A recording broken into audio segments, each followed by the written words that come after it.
The Fat Controller sat in his office and listened. The Fat Controller frowned and said, "Oh, what a nuisance passengers are! How can I possibly work with all this noise? Oh dear, oh dear, oh dear, oh dear! Yes, what is it?" It was the station master, looking very worried. There's trouble in the shed, sir. Henry is sulking. There is no train, and the passengers are saying that this is a bad railway. Indeed? Really? We cannot allow that. Now, will you quieten the passengers, please?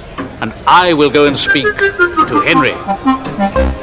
The Fat Controller found Henry, Gordon and James looking sulky. "Now come along, Henry. It's time your train was ready." But Henry wouldn't answer. It was Gordon who said, Henry's not going, so there, and neither are James or I. We won't shunt like common tank engines. We're important tender engines, if you don't mind. You fetch our coaches for us, and we'll pull them. But we won't shunt. Tender engines don't shunt. So there." "Oh, indeed. Engines on my railway do as they're told. I'll go and find Edward."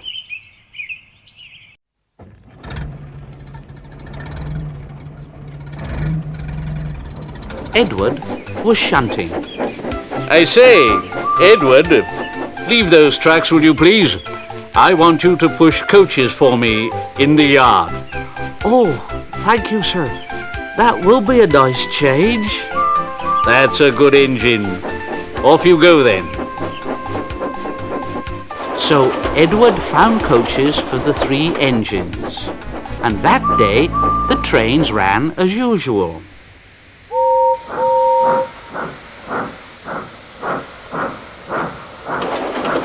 But when the Fat Controller came next morning, Edward looked unhappy.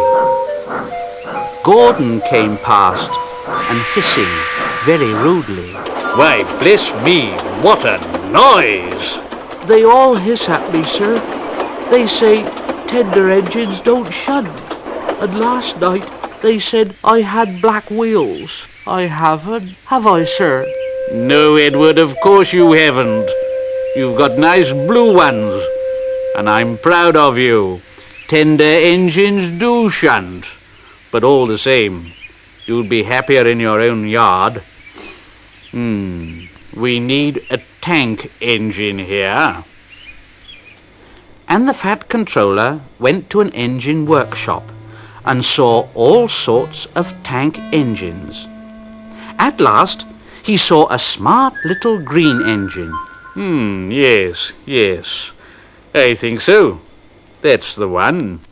I say there, if I choose you, will you work hard? Oh, sir. Yes, sir. That's a good engine. I'll call you, Percy. Yes, sir. Thank you, sir. So the Fat Controller drove Percy back to the yard and introduced him to Edward. Percy soon learned what he had to do, and they had a happy afternoon.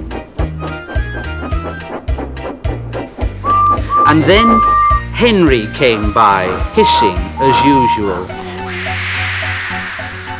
That really frightened Henry. He jumped and ran away. How beautifully you washed him, Percy. I can't make a noise like that.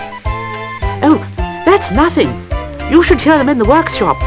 You have to make a noise like that to be heard. Next morning, Thomas arrived. "The Fat Controller sent for me.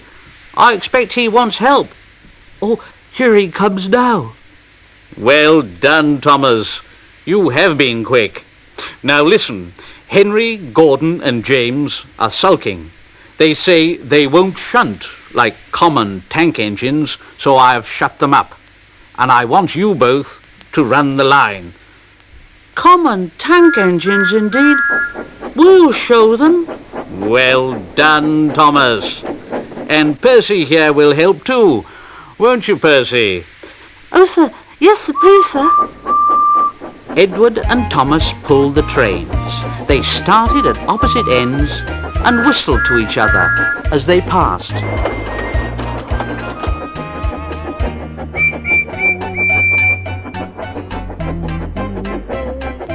There were fewer trains, but the passengers didn't mind.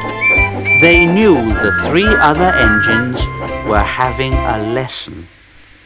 Henry, Gordon and James stayed shut in the shed and were cold, lonely and miserable. They wished now they hadn't been so silly.